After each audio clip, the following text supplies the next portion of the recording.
Today on Another Thing, college fraternities are under attack. We'll talk with a man who's in charge of frats at a Jersey college where they're doing things right.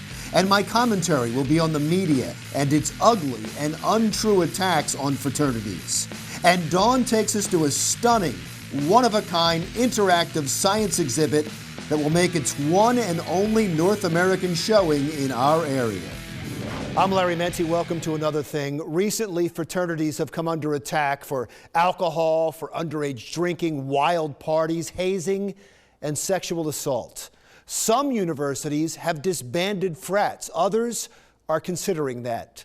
The future of fraternities is our lead topic today, and we kick off our coverage with Kolodziej. Ellen. Now, a lot of colleges around the country are starting to crack down on fraternities and sororities. Here at Westchester University, the school has put a moratorium on all social events involving alcohol. That's because some underage kids were getting drunk and getting in big trouble. And at the University of Oklahoma, video of a racial chant on a bus caused a lot of trouble for one university and fraternity. There'll never be There'll never be The school expelled 2 students when that video went viral, and the national headquarters of Sigma Alpha Epsilon closed Oklahoma's chapter. Greg Sneed, who's the regional director for Iota Phi Theta, an all-black fraternity, says he's not surprised. He says these ideas have always existed. Now it's becoming more blunt. Now we're seeing a blatant video of what people think of African-American culture in college. It's unfortunate. There's always one or select few people that in any culture that bring down and bring the shadow of negativity to a culture like sororities and fraternity life. But that doesn't mean that holistically it's all bad. Dr. Claudio Cerullo travels around the country speaking about bullying. He says what often happens during pledging can be called just that, bullying, and that hazing can be dangerous, even deadly. So some schools are fed up. Because whether you're a victim of rape or a victim of bullying or hazing, it all contains one of those issues of the criteria of a power base, and the intensity gets worse. It doesn't get any better for many of those in Greek life. After a third sexual assault at a Greek party, California Polytechnic State University put the entire system on probation.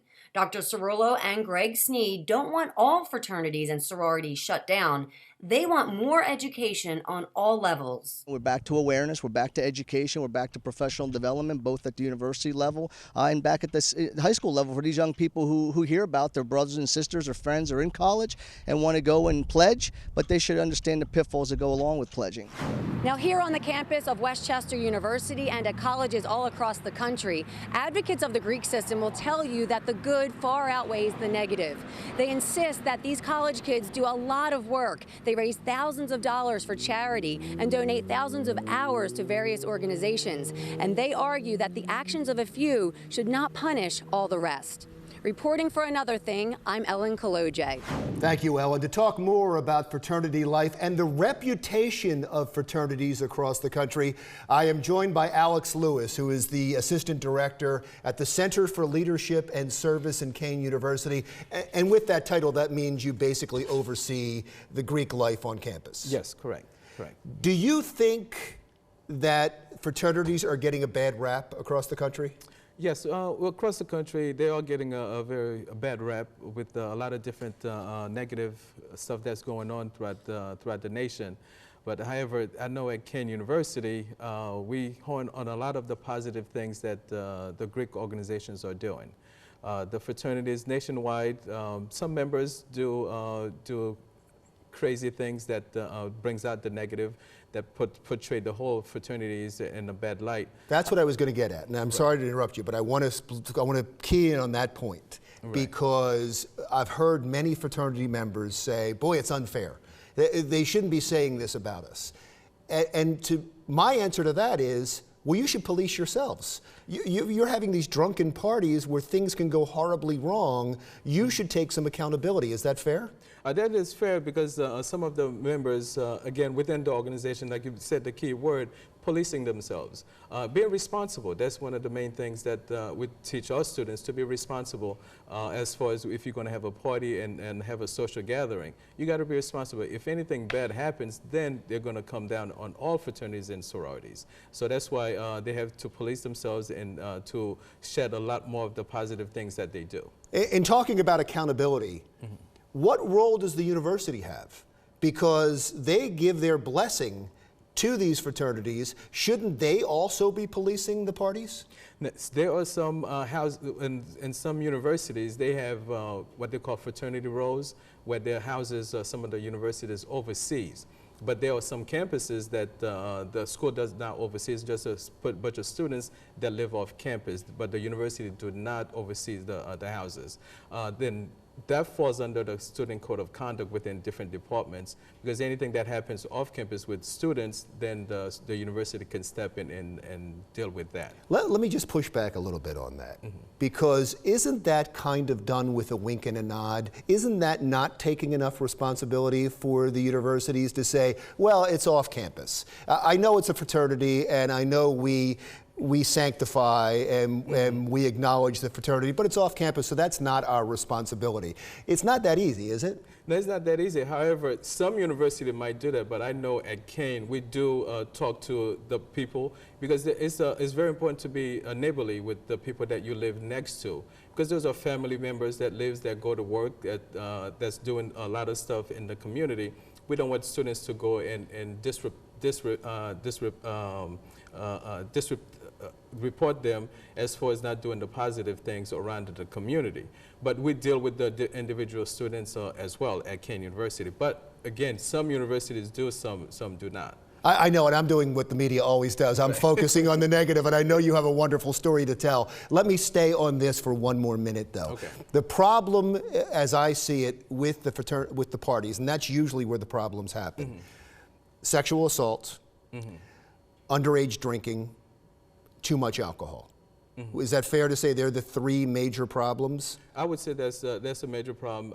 That's why we would recommend, if somebody's going to have a party, to have a third vendor party where they can check on people with the IDs and make sure there's no underage drinkers coming in, and they could monitor a majority of the stuff that's taking place within the social gathering. So that would be to me, that would be the best solution for just having an open party, because you never know who's going to be coming into your parties. People might put in the social media. People might show up that you're not even aware of. So it's people that you might not know that you didn't invite to the party. So the word of spreading people by social media just coming into your party that you didn't even invite.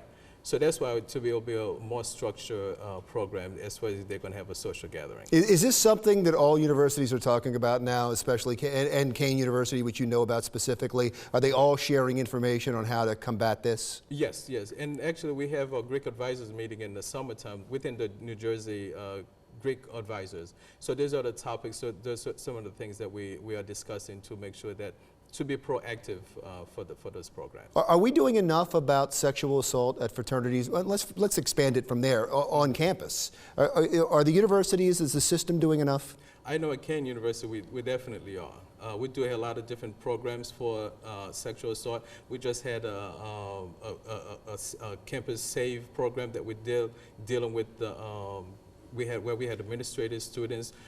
We have pledges as far as people pledging not to hurt anybody's sexual assault. If they see something, they have to say something, they have to report it. Not just students, but also administrators. Because we deal with a lot of the students. Students, we hear stories, we have to take it to the next level. So I know at Kean, we're taking a proactive stand to help those things. Let's get to the good news, right. All right? Okay.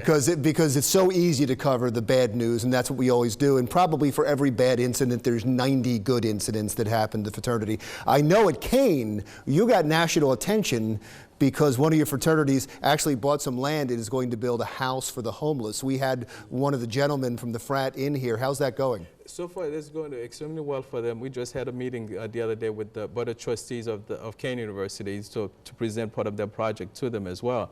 The guys are doing a marvelous job. I'm so proud of them for the good work that they are doing. So far, I know there's a law firm, not a law firm, architectural firm that's going to be donating their time and services to help with the architectural part of the design. I know there's a plumbing company that's donating their businesses, which is over $28,000 to do that project for them. They're in the process of getting money, but our next step now is trying to get the whole university involved, because they say it's such a good program, not just them that want to participate, they want to get the whole Kean University involved. See, here's an example of fraternity doing something good and then inspiring others to do good things too. And I know we're running out of time now, but I know you just had a dance-a-thon just like they do at Penn State. Yes, and you raised $25,000? Over $25,516 that we raised for Children's Specialized Hospital. And that was our second year in doing that program. We double what we raised last year, and then next year we're trying to do the same thing. And we have to do a better job of covering those good things. Yes. Thank you very much, sir. I appreciate you being here today. Yes. Alex Lewis, who is the Assistant Director at the Center for Leadership and Service at Kean University. When we come back, it is that season. The summer season, I know, fun and sun. It's also the season for drowning. We'll tell you how to prevent that when Another Thing continues.